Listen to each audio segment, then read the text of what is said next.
नमस्कार, मायाज क्लाउड किचनमध्ये आज आपण सीताफळ बासुंदी कशी बनवायची ती पाहणार आहोत। व्हिडिओ शेवटपर्यंत पहा। आवडल्यास लाईक करा, शेअर करा, सबस्क्राइब करायला विसरू नका। चला तर मग मी इथे 2 छान पिकलेली सीताफळ घेतलेली आहेत। आता मी याचा गर काढून घेणार आहे।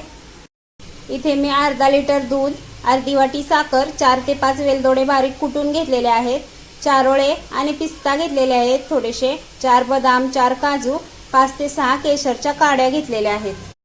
आता मी गॅसवरती एक जाड बुडाच्या पातेल्यामध्ये अर्धा लिटर दूध घालून घेतलेले आहे। आता ते बारीक गॅसवरती मी छान आटवून घेणार आहे। आता आपण दूध आटते तोपर्यंत सीताफळचा गर काढून घेऊया। तुम्ही बघू शकताय आपली सीताफळ किती छान पिकलेली आहेत। आता मी याचा गर काढून घेते। आपण या पद्धतीने गर काढून घेऊया सगळा। तुम्ही बघू शकताय किती सुंदर आपला गर निघायला लागलेला आहे। इथं सीताफळ जे आहे त्याचा गर एकदम जाडसर आहे, गाभा त्याला भरपूर आहे, त्यामुळे आपला सीताफळचा गर भरपूर निघालेला आहे। तुम्ही बघू शकताय आपल्या दुधाला छान उकळी आली आहे। आता आपण याला मंद आचेवरती आटवून घेणार आहोत। दूध आटवायला ठेवल्यानंतर त्याला मधून मधून सारखे हलवत राहावे, कारण ते पातेल्याला खाली लागू शकते। तुम्ही बघू शकता आपले दूध छान आटत आले आहे। आता आपण यामध्ये साखर घालून मिक्स करून घेऊया। बघू शकताय आपले दूध किती छान आटले आहे। यामध्ये आपण साखर घातली आहे ती विरघळून घेऊया। आणि बदाम बारीक कुटून घेतलेत ते घालून घेणार आहे। वेलची पावडर, पिस्ता आणि चारोळे मी थोडे घालून घेणार आहे, थोडे वरती गार्निशिंगला ठेवणार आहे। आता यामध्ये मी ज्या केशरच्या काड्या घेतल्या होत्या त्या गरम दुधामध्ये भिजत ठेवल्या होत्या थोडा वेळ, आता ते मी यामध्ये घालून घेणार आहे।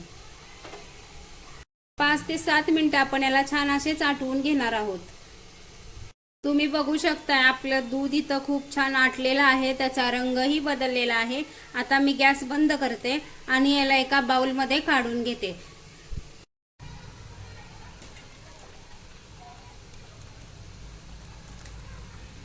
बघू शकताय आपलं दूध इथं किती सुंदर आटलेलं आहे, त्याचा रंगही छान बदललेला आहे। आता याला आपण रूम टेम्परेचरला येईपर्यंत थंड करणार आहोत। मी 2 सीताफळ घेतलेली, त्याचा पाऊण वाटी गर निघालेला आहे। गर मी बारीक केलेला नाहीये, थोडा मोठा मोठा दाताखाली छान लागतो म्हणून मी थोडा तसाच ठेवलेला आहे। आता तो गर आपलं दूध रूम टेम्परेचरला आल्यानंतर त्यामध्ये मिक्स करून घेणार आहे। आपली बासुंदी इथं नॉर्मल टेम्परेचरला आली आहे। आता आपण यामध्ये सीताफळचा गर घालून मिक्स करून घेणार आहोत।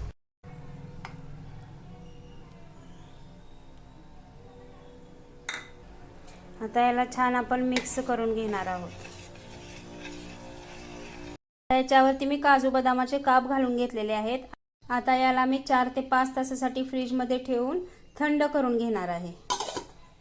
तुम्ही बघू शकताय आपली सीताफळ बासुंदी इथं तयार आहे। याला मी 4 ते 5 तास फ्रीज मध्ये थंड होण्यासाठी ठेवली होती।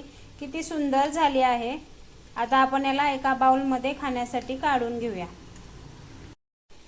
इथे आपली सीताफळ बासुंदी खाण्यासाठी तयार आहे। तुम्ही बघू शकताय किती सुंदर दिसते ती।